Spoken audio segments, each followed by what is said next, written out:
speaker.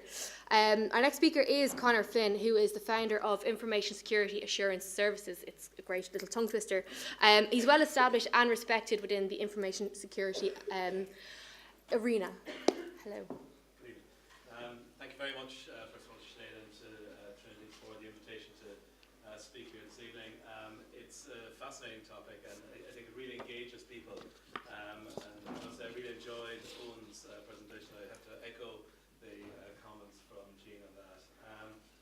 These are some of the items I want to cover this evening, and being the Data Privacy Day, I suppose perhaps a little unfairly, I included a photograph there of the current Data Protection Commissioner's office as it is in Portarlington. And one of the reasons I picked on this photograph is that a couple of years ago, when some of the multinationals that are based here that are handling large amounts of private data for European citizens, they've been targeted for negative comments throughout Europe. And Der Spiegel, which is a fairly significant publication, had above the fold a picture of the Data Protection Commissioner's office, and it was almost like tumbleweed blowing across the front of it, and saying this is where we are trusting our personal data in Europe because they're regulated out here.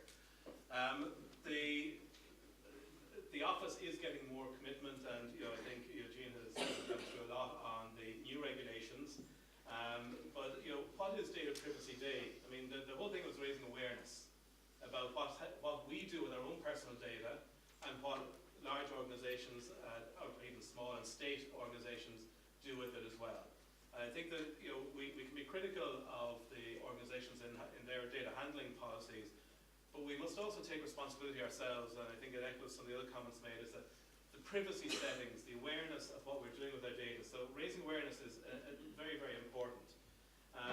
And the last thing there is, are we really committed? Now, in the last year, there has been a significant increase in funding to the Data Protection Commissioner's office in terms of the new office in Dublin and extra staff. So that is a significant step.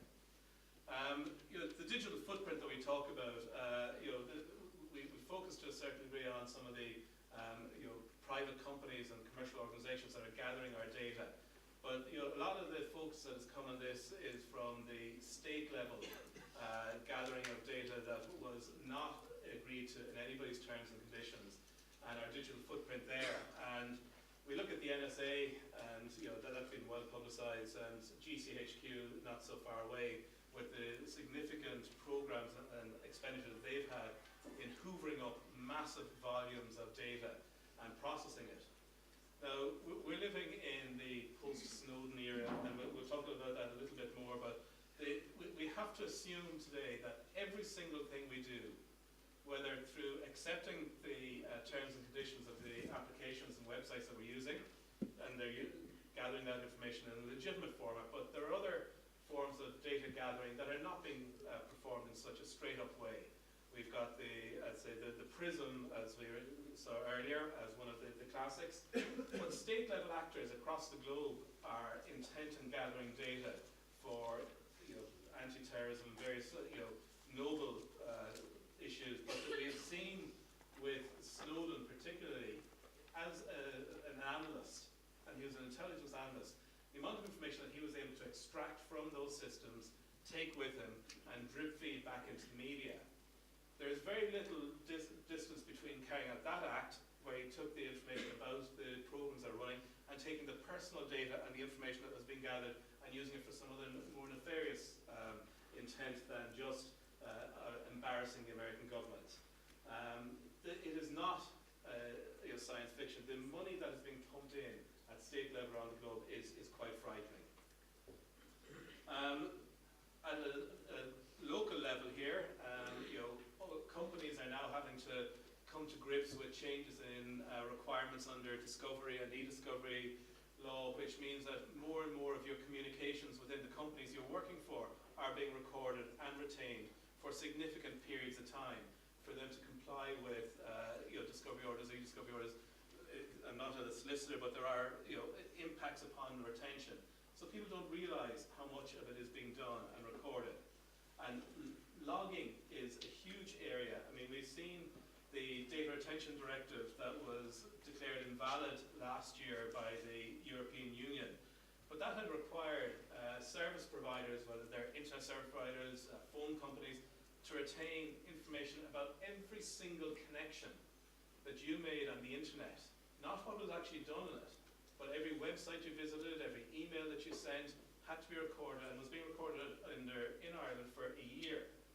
Now that has been declared invalid, and I'm not sure, Jean, what's the status with that? Does it go back for being recast or as a piece of legislation, or is it just a time period that's changing? It'll be forward facing. Sorry. So that would be, it will come back at us. It's not gone away. It's just the time period, I think, was what they were particularly offended at. So what else is in your digital footprint? I mean, we touched on this a little bit a couple of minutes ago. People tweeting and putting up posts on different media sites about. It's quite staggering what people think it doesn't happen and who doesn't look at these things. So I don't think they went to work for Cisco in the end. I think this is a classic. In the gaming industry is one that is hugely lucrative and is very fast-paced in the speed that your downloadable content and extra value adds are made available to people, and the secrecy that is surrounding these new pieces of downloadable content and games before they're released. It adds significant value to shareholders of these companies, and it's an area that the Irish government is particularly interested in for foreign direct investment, is setting up a gaming hub here. But somebody thought this was a prank put on a social media site of one of their co-workers taking a break from coding. But in the background, they leaked the upcoming name of some of the content that was going to be done, and it had a significant impact on the launch day of the new piece of on Borderlands 2 as it was in that one. So from a basics perspective, people often don't search themselves enough. And this is not anything about vanity or narcissism. This is about actually seeing what has been put up there by somebody else or inadvertently leaked through something that you've done. As we've touched on, it could be in job interviews. There are things that are soft issues as opposed to hard issues. You can look at somebody's qualifications, job experience, you can rate these, but there are soft impacts as well. And if they have seen the photograph of you in Ibiza, it may not get noted anywhere, but it starts to form an opinion with somebody, and it does have an effect. I think Owen made a very good point about the transition that we're facing at the moment from the digital natives, from the Neanderthals, I suppose. Some of us would be at my age, and I'm working with parents associations and schools and trying to help parents understand what their children are looking to do with social media, getting online, using Google to do school project work.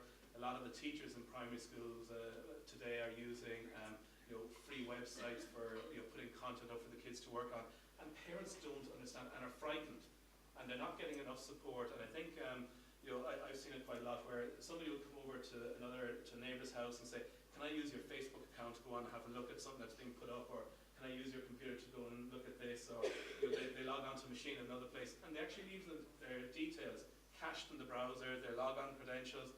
Somebody starts it up again, they're back in as that person. So there's a lot of people's naivete when it comes to the use of how they log on to social media and what happens afterwards when they move along. They think they're just being very friendly and helpful. Same thing as if you go to shared computers in a computer lab or in a workplace or internet cafes. People leave themselves and don't unclick the tick box to remember me, and they're not using multiple forms of authentication. And some companies, Twitter would be a good example, and Facebook, which allow you to operate what we call multi-factor authentication, or that they use identify the machine you're coming from. But a lot of people don't use those features yet. They're still just using user ID and password. And these kind of things, user ID and password, particularly non-complex or non-changing ones, are really going to get you in trouble. And I think Jean made it very clear there about the friend requests you get and how you can start managing them with your privacy settings and with your how you decide to friend somebody. People get caught with this, unfortunately, and it's actually spawned an industry of the online reputation management services companies. And there are a lot of organizations out there now that will work with search engine optimization. They'll work with, trying to, if there's any grounds for getting the right to be forgotten, in most cases they're going to charge you for it, but they're not actually going to be successful with it. But it's actually spawned a whole industry in this area. I mean, if you go back a long way, back to 2000, where probably a lot of the notoriety, and I wanted to pick on law firms today. Claire Swire had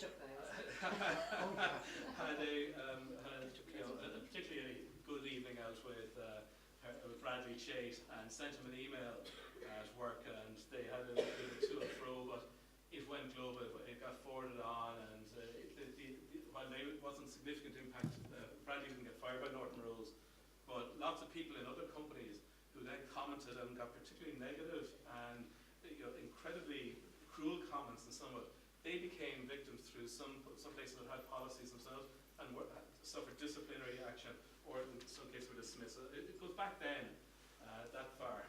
And as of yesterday, because Taylor Swift, I thought, her Twitter account was, I won't say hacked, but compromised, and her Instagram. But I thought she came out very, very well out of this. She had some very quick comebacks on it, and a quick put down. But she was lucky that she didn't have some compromising information in her account. And this is going back to celebrities and high-profile individuals don't think about, first of all, what they're storing there, but also then how they're protecting those things. We've had as Owen mentioned, the iCloud and the various other photo leaks. The systems weren't compromised in the majority of these cases. This is down to people using poor passwords, letting other people, a PA manage their account, or some other people do it for them, and that's actually what's causing most of the problems. I'm not going to touch on the changes that are coming in the regulations, because I think that's been very well covered already. But I think what is interesting is the Facebook and Europe that Max Schrems has taken, the Austrian student that's back up I think in April this year, and it's about the fact that Facebook let the US government through Prism gather all this personal data, and Facebook are going to have to deal with the impact from the lawsuit. So should we be worried? Yes. The databases that we're looking at, people gathering going forward, like DNA databases are future, and many countries have them already. How well are they being protected? Fingerprints, other biometric data that are being gathered. Your iPhones, some of your other Android platforms now are scanning your fingerprint, keeping it local, and using it to authenticate without a credential. You can't change your fingerprint or your DNA profile should it be compromised. The onus upon the state or anybody else collecting this kind of data to protect it is incredible, and I don't think they're giving it enough attention. We're beginning to see the use of facial matching software. Facebook uses it for finding people but we had a recent case in the courts where there's somebody who's charged and prosecuted and jailed for social welfare crime. I didn't get my Sorry. But what they did was he had 4 different social protection cards, and they matched his face with a new software they've installed in 2012 and picked up the same face on 4 different cards. Foreign Affairs, who issue passports, are doing the same thing. They're going to start matching everybody's photograph. It's not that far before more comes by. So, sorry, that's it. The end of my... Thank you for that, Conor.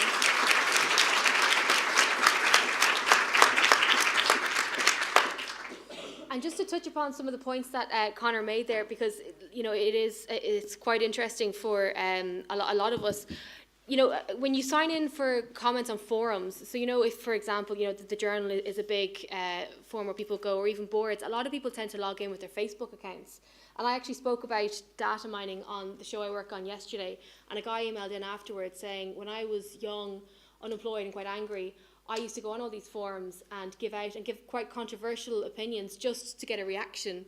But now if you Google my name, all of this comes up on the homepage of Google when you search my name. So he wanted to find out how to remove that. And it's also interesting that it's not just celebs whose data gets compromised as well, because we know if you have an angry ex-boyfriend or ex-girlfriend and they have access to your social media accounts, particularly Facebook, there can be a lot of kind of embarrassing situations that a lot of the younger generations will be familiar with as well. So it is quite interesting. A question has come in here on Twitter as well. just on the subject of photographs on Facebook, Jared asks, what will happen when kids get older? Can they request sites to remove photos of them and that the parents have put up online? And also, an extension of that, could the kids then take a case of breach of privacy if there are images of them in the nip, age 4, running around the garden?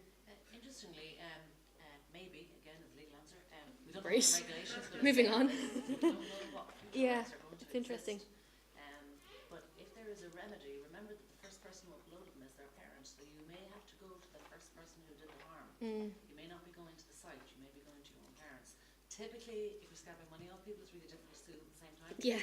So you better wait until you're out there earning on your own before you start litigating against your parents. But I mean, I do think people are very aware of that now, and they're very careful. I know when, I share pictures on Twitter. If I share a picture of my son or whatever, it's not that I'm a celeb or Rihanna or anything, but I usually try to obscure his face, or it's a picture of him on the beach, or whatever.